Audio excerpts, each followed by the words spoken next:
Thanks a lot for the nice introduction. So my talk will be on similar issues as already presented by Christina, and I won't dare contradicting Christina. So there will be some repetition, but I think that I can also present one or two a little bit different, from a different angle. So in short, my talk will be about sustainable production of animal proteins, because as a Swiss guy, I'm very much into animal production. Of course, we have so much grassland.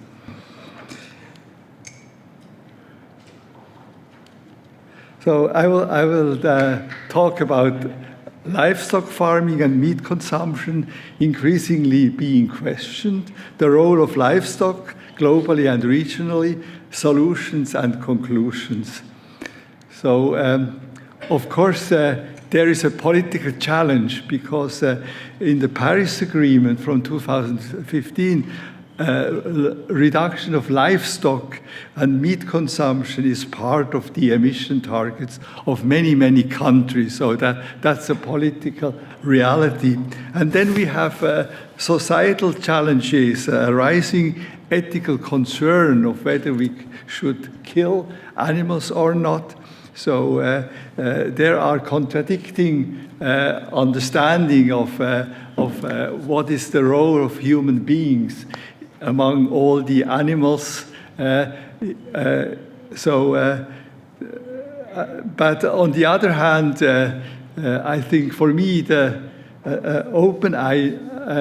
an eye-opener was the book of Thomas Suddendorf, the Australian guy, The Gap, the science of what separates us from other animals. I was very surprised on the one hand that not so much separates us from other animals. And on the other hand, there were some significant differences, and two differences were the ability that human beings have the ability of using language conceptually, meaning that we are able to communicate completely new information which has never been thought before. And this enables rapid advances in science and technology. That separates us from the ape, for instance. And the other ability is to engage in mental time travel. So we constantly think in future, past, present, and that makes us completely different from animals. But is it enough which separates us from animals that we can treat them as a thing and kill them and eat them? So this is a question raised by many vegan people, and most vegan people are always a little bit disappointed when I still stick with meat consumption in my personal life. So if we look at one of the most obvious problems is that livestock is responsible for a big part of the greenhouse gas emissions of agriculture. So we see here that only plant products, the green dots, are below 2 kilogram CO2 equivalents per kilogram food. And then next is milk, and then all the rest is meat and eggs, and you see that the highest CO2 equivalents per ton or per kilogram of products stem from beef production. Williams, for instance, is calculated that. And you can see, for instance, that whether it's produced conventionally or whether it's produced organically, that doesn't matter at all if you look per ton of production. So it's mainly the way we consume. We influence the emissions of greenhouse gases, and that's important. So we can also organically produce beef is not climate neutral, not at all.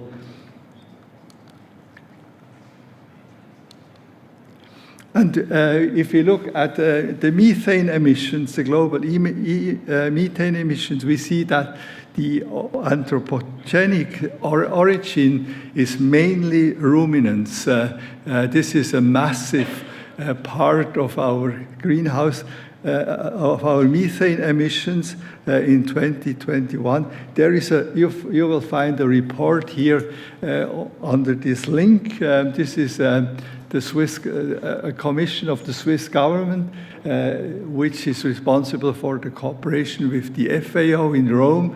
They published a huge analysis of the role of livestock within the climate change problematic, and I think it's interesting to read it. It's in English. What we see in reality is that the development of global soybean production, pork and poultry, has not yet stopped from increasing. So we're still up to 2020 that it has massively grown. So globally there is absolutely no change, absolutely no change. That's important to be mentioned. And for instance, we see in Germany that there is a trend at the moment of minus 30% in meat consumption, but this is not something which is relevant. And also the production of alternative protein at the moment globally, it's completely irrelevant. We see that looking, for instance, at the meat consumption of the German-speaking country like Austria, Germany, Switzerland, the meat consumption is incredibly high. For instance, for Austria, almost 63 kilograms per capita and year. I think this is the Wiener Schnitzel, which might be the problem. Only in Germany at the moment we see this already mentioned trend of minus 30%. And the German Society for Nutritional Research recommends 12.5 kilograms of meat per person and year. So that means a reduction of 70 to 80%.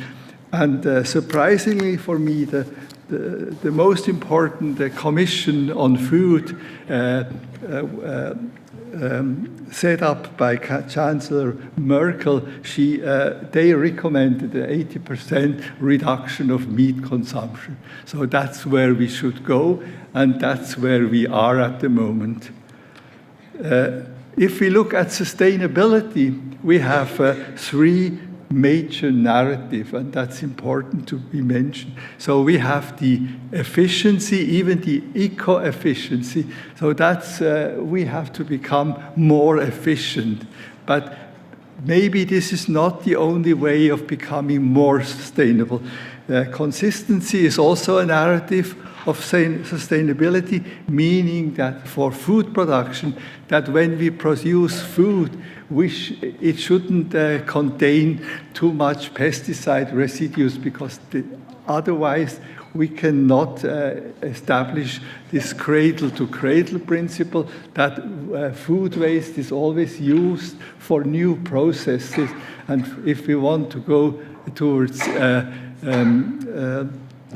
black soldier insect production, we need to have pesticide-free waste.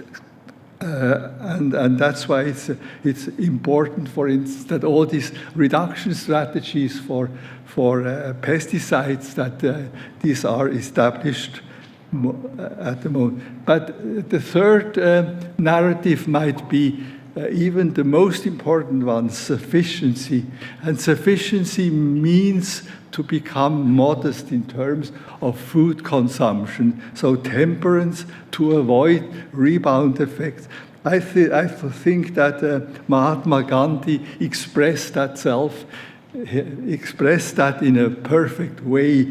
The world has enough for everyone's need, but not enough for everyone's greed. That means sufficiency. That belongs to every sustainability narrative, and without that, we cannot talk of sustainable food systems. That was already mentioned by Christina. At least 1 billion people depend on pastoralism. So they have their livelihood from that. And in scenario of climate change, they are especially threatened, for instance, in the Horn of Africa, because you see all the signs of overgrazing, soil depletion, and erosion, and finally hunger. So pastoralism in many parts of the world is threatened by climate change, and this is very important to be mentioned. If we look at agricultural land use in billions of hectares, we see worldwide that 50% of our land we use, it's used by farmers, is permanent grassland. And this includes, if we include annual or biennial grass legume mixtures in arable crop rotations, which is a very important element in sustainable crop rotation, that we have breaks. And these are always grass and legume mixtures where we have a 1 or 2 year break between crops. So if we also calculate that, then we have 2/3 of the agricultural land used as grass and grassland. And only 8% is arable cropland. 24% is arable cropland for human food, and 8% is arable cropland for feed concentrate, for grain production, for feed. So if we, in a vegan scenario, we might use 8% where we produce grain for livestock.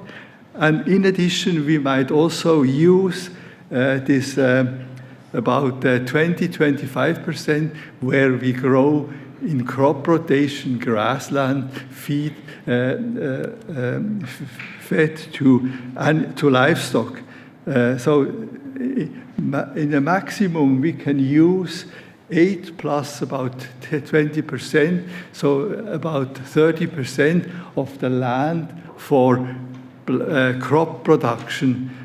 But then it will become very difficult to establish sustainable crop rotation. In Germany, it's a little bit different, but globally, we have enough grassland which should be used for protein production. We looked at different scenarios. So for how we could feed the world 2050, that was a model we did with FAO. And on the left side, you see that we had 3 food waste reduction scenarios: 0, 25%, and 50%. And then we had some sub-scenarios, the reduction of food competing feed, so the reduction of grain we feed to animals, 0, 50, and 100%. And then we had 3 we had different scenarios of increasing organic production, because at that time I was still in organic production, so from 0 to 100% organic. And then we had 3 scenarios where we measured the impact of climate change on agricultural productivity. And we see that only in the bottom left corner we have enough arable land for feeding the world in 2050. So we can even spare some of the cropland and feed the world in a sustainable way.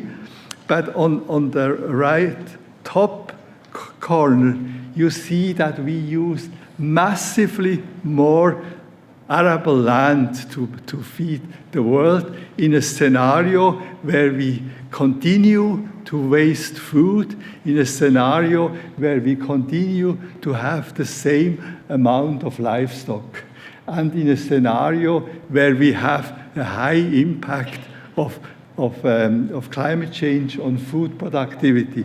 And this high scenario is about 2 degrees of global warming. So that's not an extreme scenario. That might be a realistic scenario.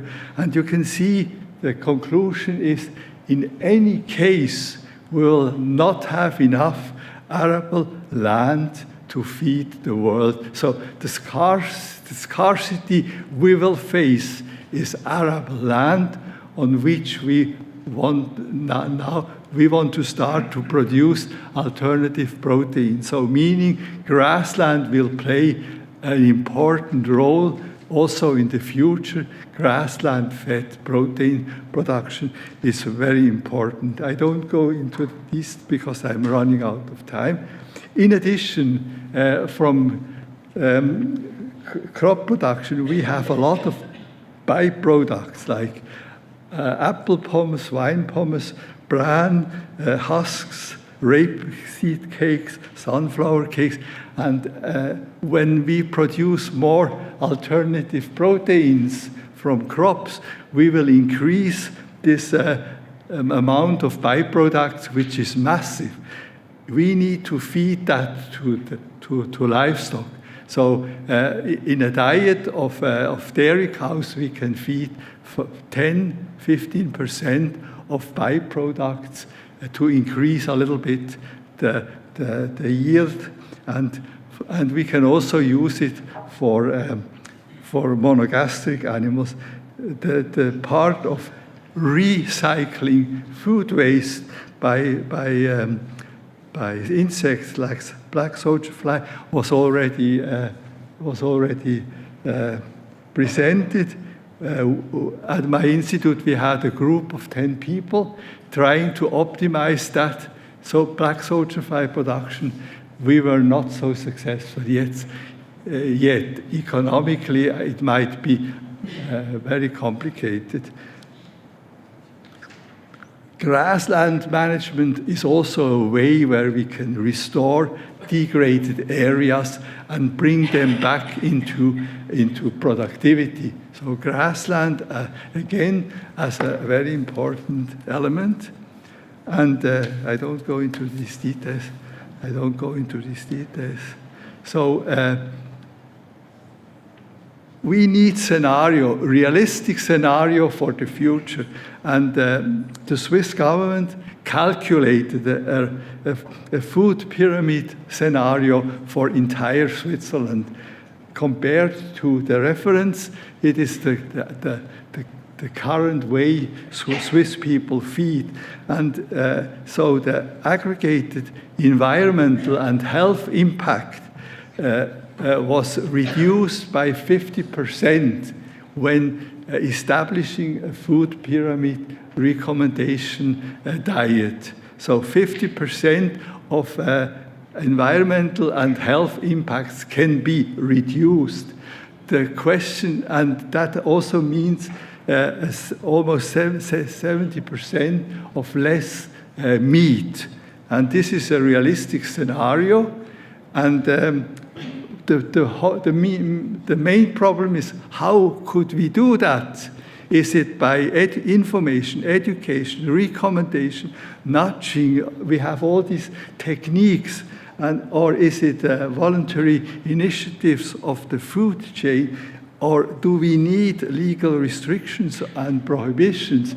So I have talked with thousands of people. Nobody really knows how we can achieve that in a democratic, liberal society. So that's the challenge we have. We won't ever get there where we can solve almost all the problems. And in a sustainable scenario, we see that we have to maintain cattle, buffalo, sheep, goat production, because these are the ruminants. They can feed on grassland.